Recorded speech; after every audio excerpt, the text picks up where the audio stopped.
Visualization is right at the heart of my own work too. I teach global health. And I know having the data is not enough. I have to show it in ways people both enjoy and understand. Now, I'm going to try something I've never done before. Animating the data in real space, with a bit of technical assistance from the crew. So, here we go. First, an axis for health, life expectancy, from 25 years to 75 years. And down here, an axis for wealth, income per person, $400, $4,000, and $40,000. So down here is poor and sick, and up here is rich and healthy. Now, I'm going to show you the world 200 years ago, in 1810. Here come all the countries. Europe brown, Asia red, Middle East green, Africa south of Sahara blue, and the Americas yellow. And the size of the country bubbles show the size of the population. And in 1810, it was pretty crowded down there, wasn't it? All countries were sick and poor. Life expectancy were below 40 in all countries. And only UK and the Netherlands were slightly better off, but not much. And now, why start the world? The Industrial Revolution makes countries in Europe and elsewhere move away from the rest. But the colonized countries in Asia and Africa, they are stuck down there. And eventually, the Western countries get healthier and healthier. And now we slow down to show the impact of the First World War and the Spanish flu epidemic. What a catastrophe! And now I speed up through the 1920s and the 1930s. And in spite of the Great Depression, Western countries forge on towards greater wealth and health. Japan and some others try to follow, but most countries stay down here. Now, after the tragedies of the Second World War, we stop a bit to look at the world in 1948. 1948 was a great year. The war was over, Sweden topped the medal table at the Winter Olympics, and I was born. But the differences between the countries of the world was wider than ever. United States was in the front, Japan was catching up. Brazil was way behind, Iran was getting a little richer from oil, but still had short lives. And the Asian giants, China, India, Pakistan, Bangladesh, and Indonesia, they were still poor and sick down here. But look what is about to happen. Here we go again. In my lifetime, former colonies gained independence, and then finally they started to get healthier and healthier and healthier. And in the 1970s, then countries in Asia and Latin America started to catch up with the Western countries. They became the emerging economies. Some in Africa follows. Some Africans were stuck in civil war and others hit by HIV. And now we can see the world today in the most up-to-date statistics. Most people today live in the middle, but there are huge differences at the same time between the best of countries and the worst of countries. And there are also huge inequalities within countries. These bubbles show country averages, but I can split them. Take China, I can split it into provinces. There goes Shanghai. It has the same wealth and health as Italy today. And there is the poor inland province Guizhou. It is like Pakistan. And if I split it further, the rural parts are like Ghana in Africa. And yet, despite the enormous disparities today, we have seen 200 years of remarkable progress. That huge historical gap between the West and the rest is now closing. We have become an entirely new converging world.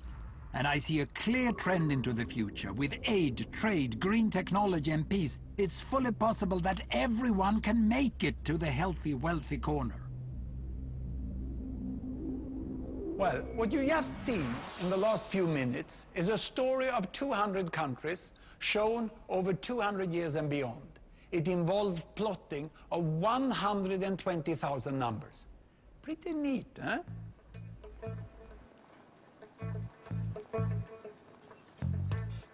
So, with statistics, we can begin to see things as they really are. From tables of data to averages, distributions, and visualizations, statistics gives us a clear description of the world.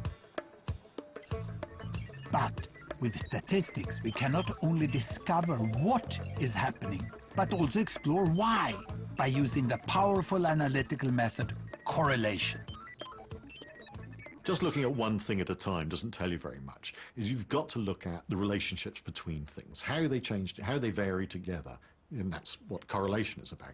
And that's how you start trying to understand the processes that are really going on in the world and in society.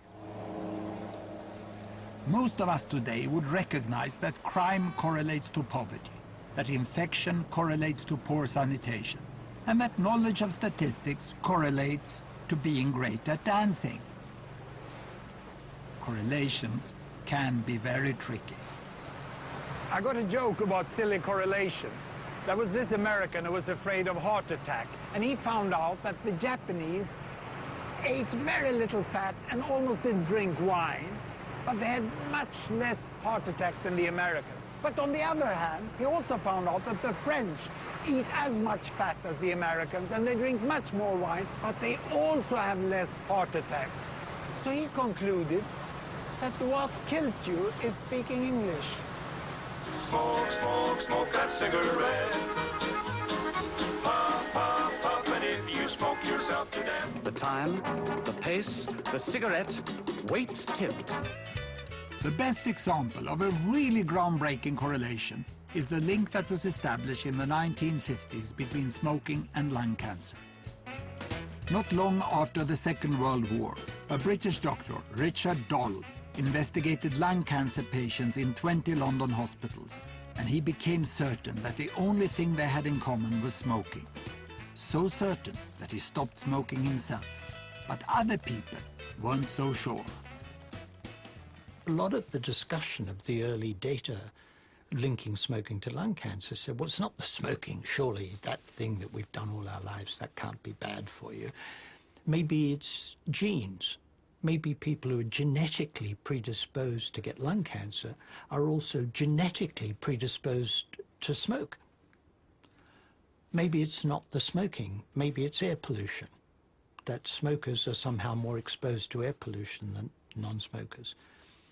Maybe it's not smoking, maybe it's poverty.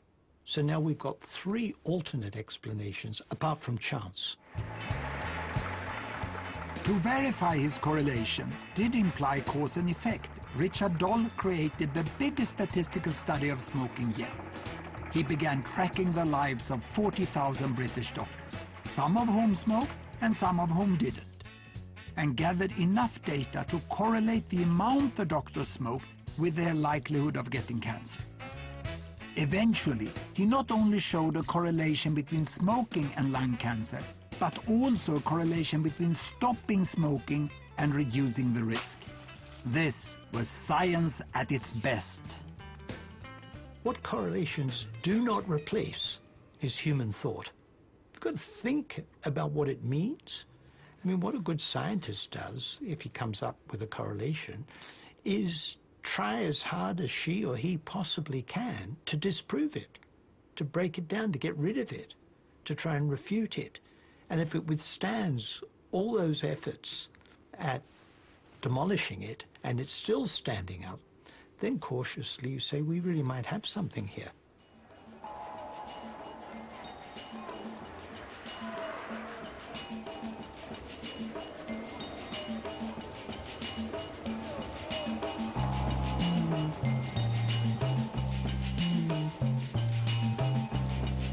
However brilliant the scientist, data is still the oxygen of science. The good news is that the more we have, the more correlations we'll find, the more theories we'll test, and the more discoveries we are likely to make. And history shows how our total sum of information grows in huge leaps as we develop new technologies. The invention of the printing press kicked off the first data and information explosion. If you piled up all the books that had been printed by the year 1700, they would make 60 stacks, each as high as Mount Everest. Then, starting in the 19th century, there came a second information revolution with the telegraph, gramophone and camera, and later radio and TV. the total amount of information exploded. And by the 1950s, the information available to us all had multiplied 6,000 times. Then, thanks to the computer and later the internet, we went digital. And the amount of data we have now is unimaginably vast. A single letter printed in a book is equivalent to a byte of data. A printed page equals a kilobyte or 2. 5 megabytes is enough for the complete works of Shakespeare. 10 gigabytes, that's a DVD movie.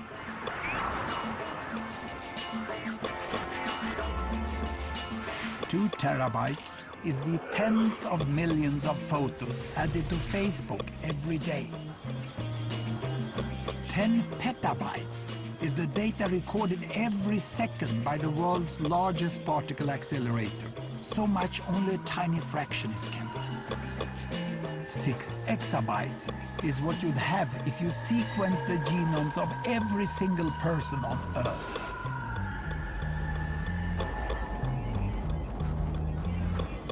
But really, that's nothing. In 2009, the internet added up to 500 exabytes. And in 2010, in just 1 year, that will double to more than 1 zettabyte.